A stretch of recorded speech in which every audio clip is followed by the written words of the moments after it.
I went to Sri Lanka to try and de-coconut myself, right? And I was annoyed before I even left this country, right? And I'll tell you why. The airport did my head in, right? Because they were doing Ebola checks at the airport, and I'd been myself about Ebola. It was pissing. Was anyone here worried about Ebola? No. And it's very easy to not worry about something that doesn't affect anyone who looks like you. I understand that, right? But I was nervous about it. Started watching the news, trying to stay on top of it. You know what pisses me off about the news, right? They never recap what's been happening. So the news will start, and they'll start talking about a story that's been developing over the last few days, and I don't know what the hell's going on. And they just assume that you've been following it up to that point. I'm just turning to my wife going, what is Krishnan talking about? I don't understand, right?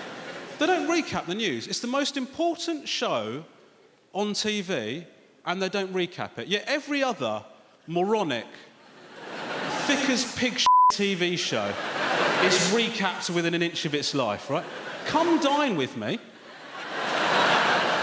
The whole show's a recap, right? Nothing happens in that show.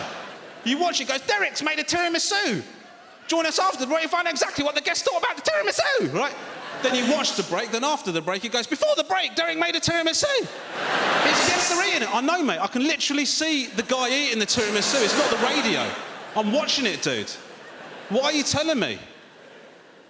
Why don't they do that on the news? I know they don't want to make the news longer. Just put it on the red button, then. Put it on the red button. Today we're going to talk about Ebola in Africa. Red button, what's Africa? Do you know what I mean? Just...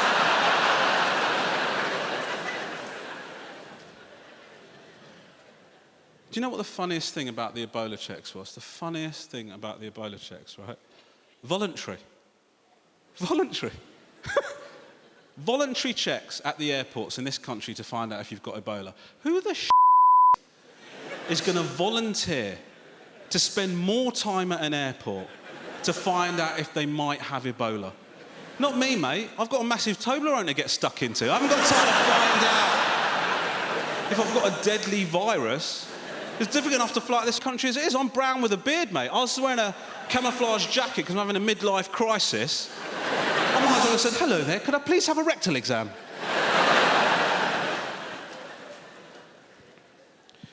I was complaining about it to a friend of mine. I said, dude, I'm so done with this airport security, man.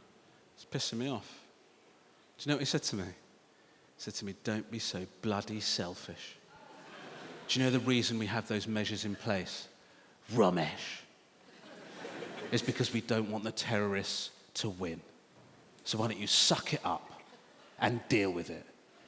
Romesh. Now, I understand the argument, but my counter-argument would be this.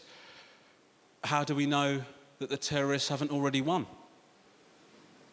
How do we know what their initial goal was?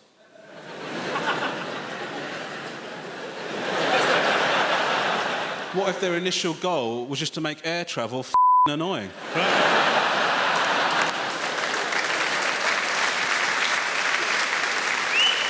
Because if that was their initial goal, they've absolutely smashed it, mate. They've knocked it out of the park. Somewhere there's a terrorist going, and the infidels have to take their shoes off even on internal flights.